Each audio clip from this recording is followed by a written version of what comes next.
નમસ્કાર મિત્રો, હું છું સુભાષ સિંહ અને આપ જોઈ રહ્યા છો દેવભૂમિ ન્યૂઝ.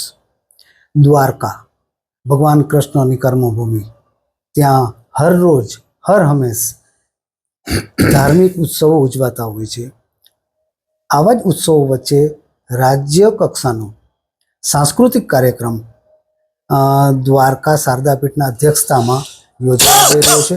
આપણી સાથે બ્રહ્મચારીજી જોડાયા છે, તેમના મુખ્યથી સાંભળશું. ब्रह्मचारी जी, जो ये प्रोग्राम होने वाला है, ये द्वारका में शायद पहली बार हो रहा है, तो उसके बारे में आप क्या कहेंगे? द्वारिकाधीश की जय. વાત એવી છે કે દ્વારકા ગામ ભગવાન દ્વારકાધીશનો આશીર્વાદમાં અને એની કૃપામાં છે.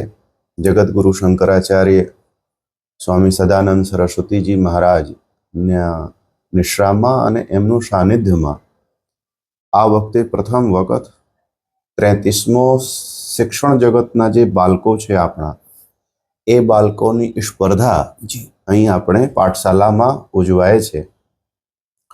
તો આ પ્રથમ વખત છે કે અહીંયા થાય, અને એક ઇતિહાસ પણ આ અહીંથી બનશે. બધા પોતપોતાના ઘરે અને પોતપોતાના નગરમાં, શેરીમાં, અને એમના જ્યારે ઘરે જાય તો એ દ્વારકાની એક છબી લઈને જશે. એવા કરીને 600 બાળકો આવી રહ્યા છે. 150 એમના બધા અધ્યાપકો આવી રહ્યા છે, અને અધ્યાપકો, પ્રોફેસર, ટીચર્સના એમના સાથે એમના ઘરના બધા લોકો આવી રહ્યા છે. એવા 1000 લોકોની સગવડ આપણે જગતગુરુજી મહારાજની સંસ્થા જે શારદાપીઠ છે, શારદાપીઠ વિદ્યા સભા સંચાલિત જે ગુરુકુલ છે, ત્યાં થાય છે. અને ગુરુજીના જે ભક્ત છે પિનાકીનભાઈ, એ પિનાકીનભાઈના માધ્યમથી આ બધા કાર્યક્રમ અહીંયા ઉજવાય છે, અને સારી રીતે કાલથી બધું પ્રારંભ થઈ જશે. ગુરુજી, હું પૂછવા માંગીશ, જે આ પ્રોગ્રામ છે એ પ્રોગ્રામ અંતર્ગત કેવા પ્રોગ્રામ હશે, કેવી રીતે હશે? આ તો શિક્ષણ જગતનો કાર્યક્રમ છે. તો શિક્ષણ જગતનું કાર્ય જે હોય તો બાળકોનો સ્પર્ધા હોય, આપસમાં અંતાક્ષરી હોય, શ્લોકની સ્પર્ધા હોય, પછી એ લોકો રમત ગમત કરે, નાના નાના બાળકો હોય, પછી ટીચર્સનું ગેટ ટુગેધર હોય, પ્રાચાર્યનું ગેટ ટુગેધર હોય, પ્રાચાર્ય કેવી રીતે બાળકોને સારી શિક્ષણ કેવી રીતે અપાય એવો સ્પર્ધા હોય, અને એના ઉપર પોતપોતાના અનુભવો લોકો એકબીજા સાથે સાझा કરતા હોય. એવા 5 દિવસ સુધી આ સતત ચાલશે. અને ગુરુજીના ત્યાં મંદિરે ભગવતી રાજરાજેશ્વરી ત્રિપુર સુંદરીની માતાજીની પ્રતિષ્ઠાએ ચાલે છે, અને પ્રતિષ્ઠાએ ત્યાં થશે.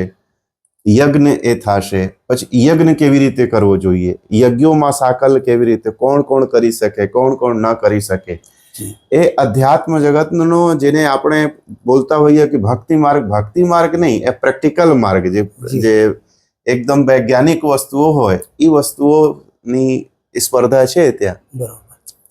अब ત્યાં સ્પર્ધા હોય કે ભાઈ પૃથ્વીની અને ચંદ્રમાની દૂરી કેટલી છે, તો આને આધ્યાત્મિક કઈ રીતે કહેવાય? આ તો વૈજ્ઞાનિક થઈ ગયું, સાયન્સનો થઈ ગયો.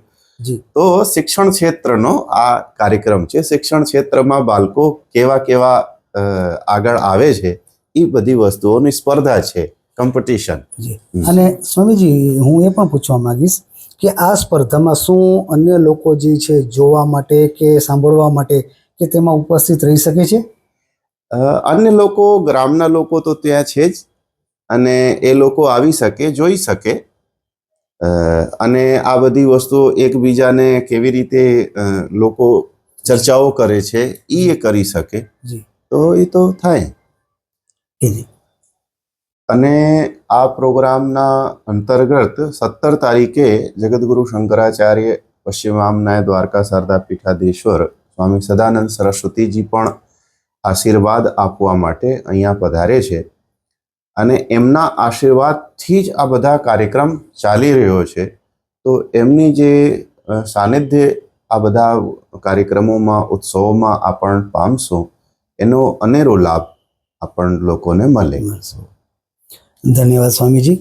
તો આપણે જોયું કે સ્વામીજી જે રીતે વાત કરી કે શંકરાચાર્ય મહારાજજી પોતે આ પ્રોગ્રામમાં ઉપસ્થિત રહેનાર છે, તો આપણે વિચારી શકીએ કે આ પ્રોગ્રામ કેટલો મહત્વનો રહેશે. અને દ્વારકા માટે ગર્વ લઈ શકાય કે જે રાજ્ય સ્તરીય આ જે સ્પર્ધા છે, આ જે કાર્યક્રમ છે, એ દ્વારકાના ભાગે આવ્યો છે. ઋષિ ભલે સાથે સુભાષ સિંહ, દેવભૂમિ ન્યૂઝ, દ્વારકા.